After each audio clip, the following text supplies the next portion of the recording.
Président William Ruto ya Kenya alobi ete mampingama etuka ya bikolo bya Afrika ya Est bazali na etinda ya kotia na makasi kimia na bisika basemba minduki pe batomboki bazali na ekolo Congo Démocratique. William Ruto azali na Kinshasa pe akutani na Président Félix Tshisekedi na masolo. Bitumba bizungelaki lobi na Kibumba pene na Goma na Nord Kivu sima na kimia ya mokolo mwa mposo.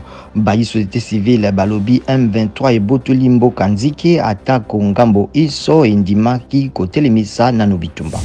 Jacob Zuma mokonzi ya kala ya Afrika ya ngele akozonga na boloko sima na botika mibwaye mobu moleki po na bokolongo no asilisi sanza 15 ya boloko mpo na mafinga na bazuzi kasi cour d'appel elobi botika mibwaye bubuka ki mobeko.